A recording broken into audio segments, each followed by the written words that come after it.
As emoções são parte importante de nós e estão presentes desde o dia em que nascemos.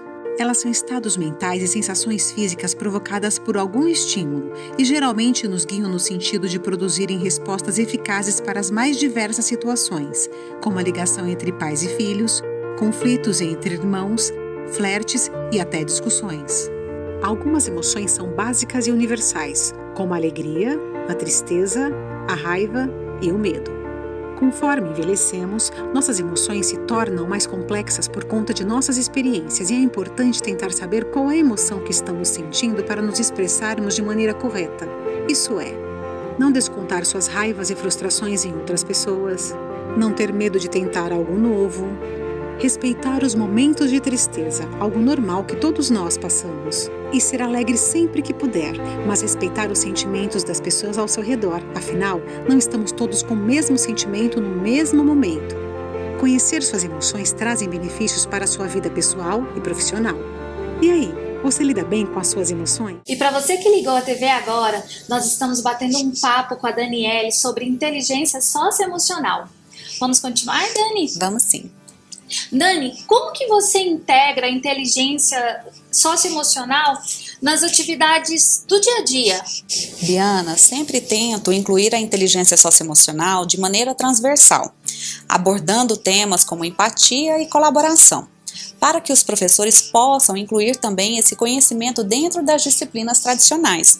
Por exemplo, ao trabalhar um texto de língua portuguesa, pode ser discutido como os personagens lidam com suas emoções e como isso afeta suas decisões. Um exemplo disso é ao trabalhar a moral da história em fábulas e aproveitar esse momento para discutir sobre alguma ou mais competências socioemocionais daqueles personagens. Dani, como que você poderia descrever um exemplo de uma atividade ou um projeto que trabalha a inteligência socioemocional na sala de aula? Biana, um exemplo de excelência é o projeto Diário de Gratidão. É um projeto muito bacana, muito lindo, em que os alunos eles registram diariamente, durante 40 dias, momentos e situações pelos quais se sentem gratos, refletindo sobre os fatores que o geraram. Após esse período, realiza-se uma discussão em grupo para compartilhar as experiências e explorar as mudanças percebidas no controle emocional, além das estratégias que cada um desenvolveu para lidar com suas emoções de forma muito mais positiva e equilibrada. Afinal, tem tantas situações pelas quais devemos ser gratos, como acordar com saúde, obter vitamina D através da luz solar, consumir verduras, legumes, frutas e alimentos riquíssimos em nutrientes e que estão disponíveis para nós para manter o nosso corpo e mente funcionando bem.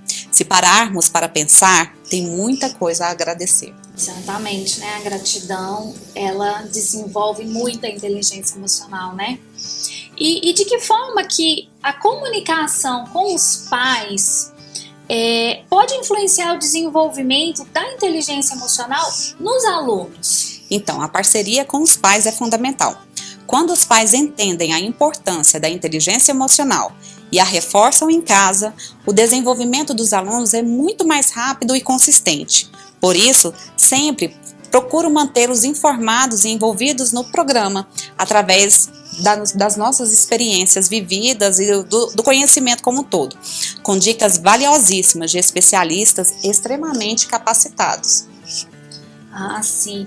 E como que você pensa, como que os professores que estão lá na sala de aula, eles devem abordar essa diversidade emocional entre os alunos, pensando nos diferentes contextos familiares e culturais? Fazer essa junção aí.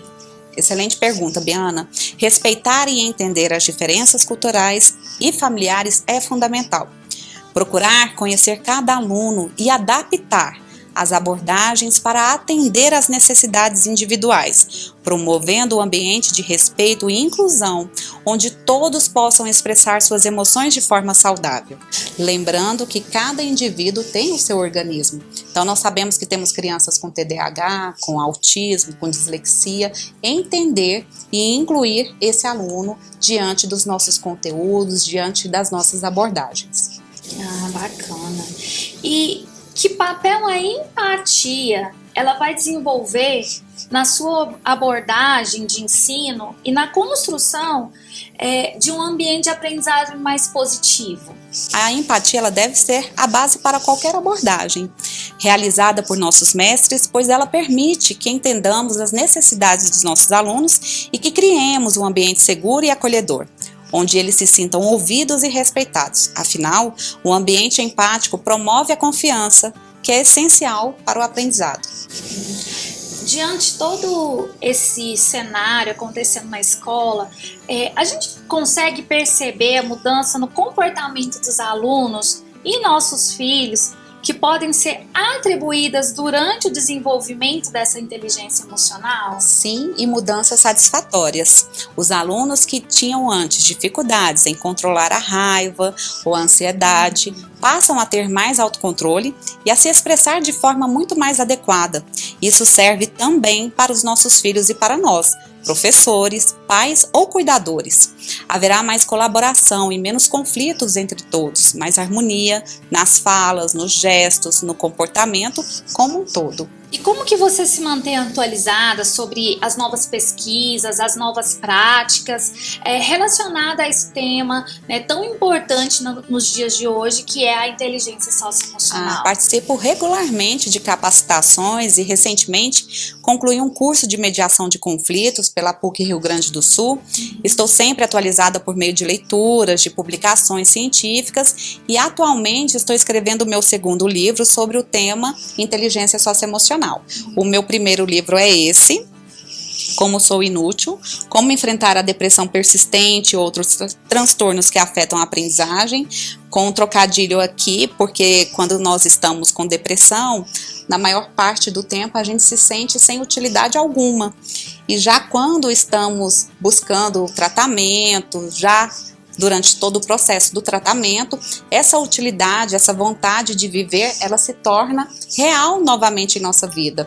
Então, é com muita alegria que eu fiz esse livro, compartilho com todos vocês e tenho um grande apreço também por esse tema, inteligência emocional, e apreço pelo livro de Daniel Goleman, que chama Inteligência Emocional também, que é uma referência nesse campo, e também troco experiências com outros profissionais da área, acompanhando grupos dedicados ao desenvolvimento socioemocional na educação.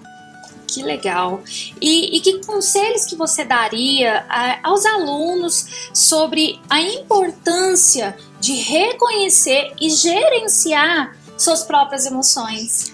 Então, para você que está aí do outro lado da telinha, eu diria que reconhecer e entender suas emoções é o primeiro passo para se tornar um indivíduo muito mais equilibrado e feliz. Isso não apenas melhora a sua qualidade de vida, mas também facilita os relacionamentos e o aprendizado. Então, sempre procure se conhecer melhor e lembre-se, é normal sentir. O importante é como lidamos com o que sentimos. E para finalizar, Biana, tem uma frase que eu amo muito, da Madre Teresa de Calcutá: não permita que ninguém saia da sua presença sem se sentir melhor e mais feliz. Ai, que lindo. Muito obrigada, Dani, pela sua presença, por estar aqui compartilhando um assunto tão atual no dia de hoje, que a gente precisa tanto. Conte comigo, um abraço para todos.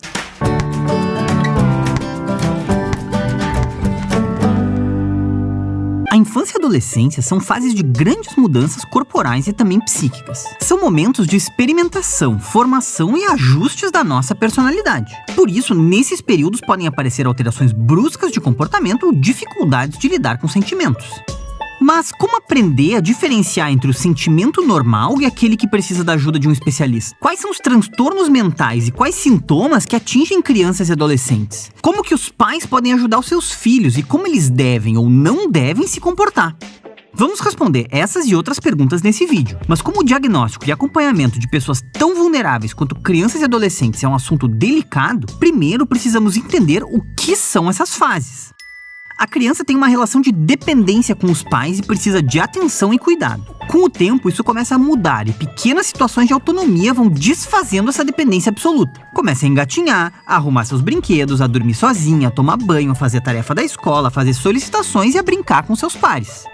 Já a adolescência é uma fase de transformação, de reajuste da personalidade construída na infância. É na adolescência que entra em jogo a puberdade, as grandes transformações corporais, o aumento na produção de hormônios e o desabrochar sexual, além da procura pela sua identidade. Muitos jovens têm dificuldades em se adaptar a tantas mudanças. E ao contrário da infância, a adolescência é uma fase de separação das autoridades materna e paterna. O jovem se expõe mais às contingências do mundo externo. Por isso, profissionais que atendem crianças e adolescentes precisam entender as relações em que o jovem está inserido, como família, amigos e escola, e também as sutilezas entre a mudança de comportamento natural da idade e possíveis sinais de indícios de um transtorno mental.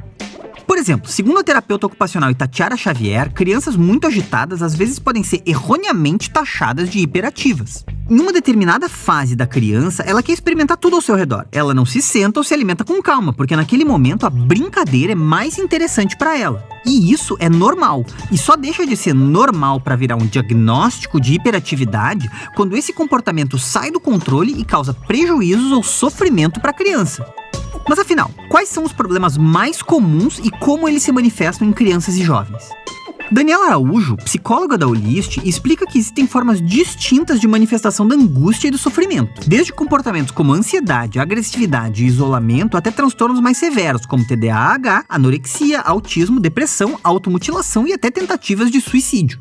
Muitas vezes, crianças e jovens não conseguem lidar sozinhos com a angústia e seu sofrimento, e os pais não sabem como ajudar, sendo necessária a ajuda de um profissional. Estima-se que de 10 a 20% das pessoas entre 5 e 18 anos apresentam ou vão apresentar algum tipo de transtorno mental. Eles podem ser classificados em 2 grupos: os problemas externalizantes e os problemas internalizantes. No primeiro grupo, o jovem externaliza suas emoções, quase sempre de forma descontrolada, podendo apresentar agressividade e comportamentos impulsivos.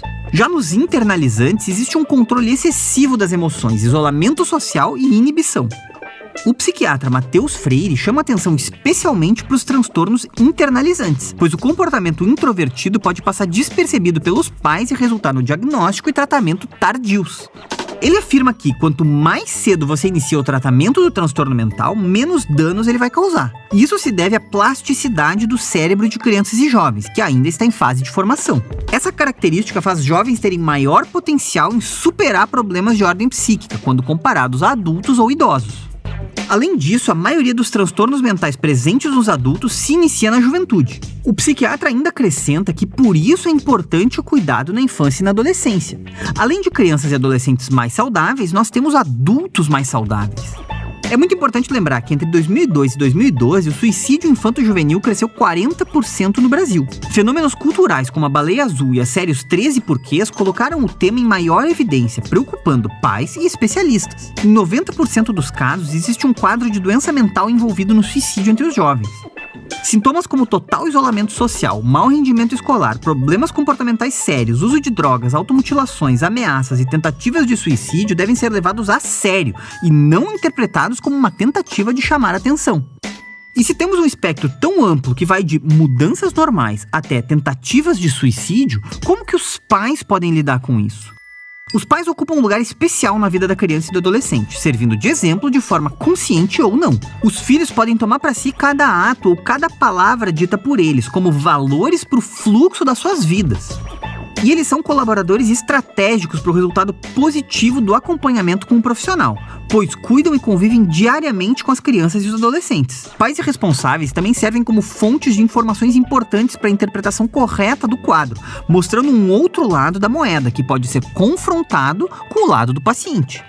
No entanto, algumas regras devem ser respeitadas durante o tratamento infanto-juvenil. É muito comum que durante a consulta, adultos apresentem suas próprias angústias, desejando resultados imediatos. Às vezes, eles esperam a condução do tratamento de acordo com as suas expectativas, desconsiderando as necessidades pessoais do filho. Por todas essas razões, o público infanto-juvenil precisa de um olhar e abordagem diferenciados. Assim, é fundamental que a equipe seja composta por profissionais de várias especialidades, para que o jovem seja avaliado e acompanhado em diferentes dimensões. A psicopedagoga e musicoterapeuta Nádia Pinho explica que a primeira fase do trabalho é entender o que está acontecendo. Depois vem o encaminhamento adequado. Se é uma questão da área das emoções ou do comportamento, entra o psicólogo. Se estiver relacionado ao aprendizado, é indicado um psicopedagogo. Se é algo que possa ser aliviado com a música ou a arte, por exemplo, encaminha-se a um musicoterapeuta ou arte-terapeuta. Se tem a ver com o dia a dia, uma terapia ocupacional. Se tem a ver com problemas na fala, a fonoaudiologia.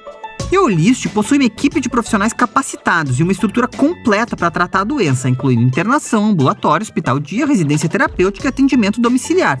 E também um núcleo infanto-juvenil, com uma equipe multidisciplinar com experiência no atendimento desse público. A chamada moderna psiquiatria é a maneira da Olist de abordar o cuidado com a saúde mental, levando em conta que cada paciente é único e precisa de tratamento e abordagens personalizados. Se você quiser entender mais sobre saúde mental na infância e na adolescência, dá uma olhada no vídeo mais completo sobre o assunto, com os depoimentos dos profissionais da Olist em vídeos.olist.com.br. E aí, pessoal, gostaram do vídeo? Esse vídeo é uma produção feita em parceria com a Autoridade Fitness e faz parte de uma série de conscientização sobre saúde mental. Afinal, acreditamos que você precisa entender o seu corpo para poder cuidar dele e assim ajudar mais pessoas a serem cada vez mais saudáveis também. Forte abraço e até a próxima! Respeitar o seu tempo e aprender a dizer não são dicas valiosas para o professor que normalmente pega inúmeras atividades e acha que vai dar conta de tudo, e nem sempre é assim. Meu nome é Aurélia, eu sou psicóloga clínica e psicóloga escolar e coordenadora do programa Desenvolver. O programa Desenvolver é um programa da rede que ele é de consultoria e assessoria em psicologia escolar. E tem o objetivo de levar a psicologia para todos os ambientes da escola, promovendo tanto a saúde dos profissionais como a saúde emocional dos alunos, ampliando a habilidade dos profissionais de desenvolverem, de ter esse olhar mais atento em relação a cada aluno e também contribuindo para o desenvolvimento da equipe em relação a planejamentos, em relação a formações de equipe, de professores e também em toda a equipe organizacional mesmo, em que a gente promove um melhor relacionamento entre os professores, entre os gestores, de modo que todo o ambiente da escola conheça a psicologia e também entenda esse processo. Então nós atuamos em todas as áreas dentro da escola, certo? E aí, hoje eu vim conversar com vocês a respeito da saúde do professor. Porque, segundo a Organização Internacional do Trabalho, o professor é uma das profissões que mais tem estresse, mais está acometida pelo estresse do trabalho, isso gerando grandes consequências. É muito importante falar da saúde mental do professor, principalmente porque ele é um dos profissionais que mais tem adoecimento. E quais são as causas desse adoecimento? Diversos elementos contribuem para que o professor tenha um adoecimento maior do que as outras profissões. Por exemplo, professor, ele lida com um grande número de crianças, normalmente as turmas são cheias. Ele precisa de atender às demandas da escola, fazer planejamentos, preparar atividades, realizar avaliações, atender aos pais, atender a todo o cronograma que está sendo exigido pela LDB, pelo Plano Nacional de Educação. Então o professor tem muitos critérios a quem atender, ele é um profissional que atende a muitos chefes, né? E aí muitas dessas atividades que o professor realiza nem sempre são realizadas em sala de aula. Então o professor também leva muitos trabalhos para casa. Todos esses que eu falei anteriormente, de preparação de atividades, de planejamentos de aula, de realização de provas, são feitas fora da escola, né? São feitas em casa. E foi realizada uma pesquisa ultimamente, foi realizada uma pesquisa em 2015, que disse que o professor, independente da fase, se é educação infantil, ensino fundamental, ensino médio ou ensino superior, ele está mais suscetível ao adoecimento. E também independe se é escola pública ou privada. A gente sabe que cada uma dessas fases gera um comprometimento diferente. Por exemplo, o professor da educação infantil, ele está muito mais preocupado com o cuidado desse aluno. Os pais que levam os filhos pequenos para a escola, eles estão extremamente preocupados se os filhos serão bem cuidados, se nenhum amiguinho vai machucar. Então o professor, ele se estressa tanto, ele tem tanta preocupação como se ele tivesse que virar 5 para estar em todos os cantinhos, para não deixar nenhuma criança cair, sem contar essa questão do planejamento que tem que adequar a capacidade de cada criança, né, do desenvolvimento ao currículo. No ensino fundamental, tanto a primeira fase quanto a segunda fase, de todas as pesquisas, são esses os professores que mais são acometidos pelo estresse e o adoecimento. Por quê? Além do professor ter um estresse muito grande de estar sustentando a base do processo educativo, que se inicia no ensino fundamental a partir do primeiro ano, ele também muitas vezes não consegue ficar em uma instituição de ensino só. Então ele dá aula em várias escolas, tem que mediar o tempo, fazer planejamentos de escolas diferentes, atender a todas as demandas, conhecer a especificidade metodológica de todas as escolas que ele atua, de modo que fica um desgaste emocional muito grande. Os professores do ensino médio também normalmente não dão aula em uma escola só. Às vezes eles dão aula em 3, 4 escolas, saem de moto, saem rapidamente de um transporte para atender todas essas demandas, né? E o professor de ensino superior se queixa muito em relação à cobrança da produtividade, que a gente sabe que o CAPES exige muito essa produtividade, e também ao retorno desses alunos que já estão no ensino superior, mas que muitas vezes não têm essa disponibilidade que eles esperavam que um aluno de ensino superior deveria ter. E aí, o que acontece? Várias situações causam repercussões muito negativas em relação ao trabalho do professor. Como, por exemplo, o envolvimento emocional do professor em relação aos seus alunos é muito grande, principalmente na fase inicial. Muitos professores, além de fazer toda a questão em relação a dar o conteúdo, ele também se preocupa se o aluno está se relacionando com os colegas, se ele realmente está tendo um aprendizado efetivo. Até com as questões relacionadas à família do próprio aluno, o professor se preocupa. Tem também as classes numerosas, o baixo ressarcimento, né, porque o salário do professor é muito baixo, então tem uma pouca valorização social em relação ao próprio trabalho.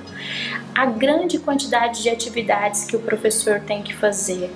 Tudo isso são situações que contribuem muito para esse adoecimento. E se o professor não tem um bom rol de amizade e também de relacionamento com seus colegas de trabalho e principalmente com a gestão, esse processo de adoecimento fica ainda maior. Porque independente se a escola é pública ou particular, tem gestores que não contribuem para o melhor desenvolvimento do professor, né? Muitas das vezes eles cobram em demasia ou não elogiam, não valorizam o trabalho que aquele professor faz. Então o professor vai ficando cada vez mais desestimulado, porque aquilo que ele fez de bom grado, aquilo que ele fez planejando, se torna muito desgastante e exaustivo. Outra coisa que nós temos vivenciado muito em relação a essa não saúde do professor são as novas mudanças que a escola está vivendo. Por quê? Todas as mudanças da sociedade, elas entram na escola, né? E o professor, ele é como se fosse a esponja, ele é o responsável por captar essa mudança e transmitir essa mudança para os alunos. Então, esse processo de inclusão, os professores dificilmente eles tiveram preparo suficiente para lidar com os alunos de inclusão, mas eles estão recebendo, estão se informando, se formando de diversas formas para atender a essa demanda, mas muitas das vezes as escolas não oferecem subsídios para que eles atendam essa demanda. Então, tanto subsídios de acessibilidade como subsídios de profissionais que podem orientá-lo de uma forma mais adequada. Todas essas atividades que o professor vai fazendo em grande quantidade e que muitas vezes não tem o retorno como eles esperavam, um retorno de reconhecimento, de valorização, isso vai promovendo uma grande dor. Existem algumas consequências desse adoecimento mental do professor, que ele já pode ir percebendo com o decorrer do tempo, o professor vai se autoavaliando, né? Então, uma delas é a perca de sono. O professor passa a ter muita insônia, não consegue dormir normalmente ou fica muito cansado e sente um sono excessivo, diferente do que ele sentia normalmente. Às vezes começa a abusar de medicamentos e de substâncias químicas, de álcool, assim. Vai tendo um esgotamento muito grande em relação ao seu próprio trabalho, uma indisposição para fazer atividades corriqueiras que fazia anteriormente, né? Uma vontade de se isolar, um isolamento social. Tudo isso são consequências desse adoecimento do trabalho. Uma indisposição para lidar com os colegas de trabalho. A gente vai observando isso. E uma das causas mais graves desse adoecimento é a síndrome de burnout, que é justamente a síndrome do esgotamento do trabalho, que ela não acomete somente professores, mas os professores estão entre as profissões que mais são acometidos pela síndrome de burnout. E a síndrome de burnout, ela tem 3 características principais. Uma delas, a primeira, é esse esgotamento, exaustão, que gera irritabilidade, muito cansaço, uma vontade de se isolar, de não frequentar mais o ambiente de trabalho. Tem também a questão da indisposição para preparar as atividades da sala de aula, do seu trabalho. Você fica indisposto para realizar toda e qualquer atividade referente ao seu trabalho. E uma das características mais importantes é a despersonalização. O que isso significa? Significa que eu não tenho mais empatia pela emoção do outro. Eu perco essa capacidade de me preocupar. Eu estou tão imerso dentro dos meus próprios problemas nesse adoecimento que eu não tenho mais nem a vontade e é uma capacidade de entender a emoção do meu aluno ou dos meus colegas. E aí o professor se torna mais ríspido, se torna mais sarcástico, mais irônico, não tem mais paciência para as pequenas coisas que antes ele tinha. Esse esgotamento, ele é diferente da depressão, né? E precisa realmente de um diagnóstico do psiquiatra para fazer a avaliação, mas hoje é uma das maiores causas de afastamento do trabalho e também de absenteísmo, certo? E aí existem algumas dicas importantes para o professor, para ele realmente entender e melhorar a sua qualidade de vida dentro da sala de aula e dentro do seu trabalho. A primeira delas é conhecer as suas próprias emoções, né? Como que o professor está lidando, qual a disposição que ele tem para preparar as coisas de sala de aula, para se relacionar, porque normalmente o professor em início de carreira gosta muito, planeja com muita felicidade, quer estratégias novas. Será que você ainda tem? Mesmo que de forma mais cautelosa, você tem essa disponibilidade para preparar, para ter estratégias, né? A segunda coisa é que conhecer as suas emoções envolve necessariamente em cuidar da sua saúde mental e física. Quando eu cuido da minha saúde mental e física, eu também estou cuidando de mim como um todo. E para isso eu preciso de estar com profissionais da educação física, fazer uma atividade física e também com psicólogos, né? Psicólogos, todos os profissionais que cuidam da saúde mental, eles são necessários para que você tenha esse conhecimento melhor. Respeitar o seu tempo e aprender a dizer não são dicas valiosas para o professor que normalmente pega inúmeras atividades e acha que vai dar conta de tudo e nem sempre é assim, né? Então, para conhecer o seu desenvolvimento, o seu trabalho, saber se você está tendo uma boa saúde dentro de sala de aula, é importante se respeitar e conhecer as suas emoções, certo?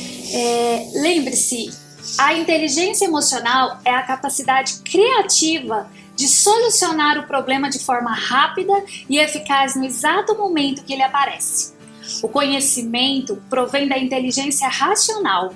A compreensão da inteligência emocional é quando o cérebro e o coração são amigos. Postura é tudo. O nosso programa vai ficando por aqui. Espero seu comentário, sua participação através do nosso WhatsApp que está aí na sua tela. Uma excelente noite e até quinta-feira que vem.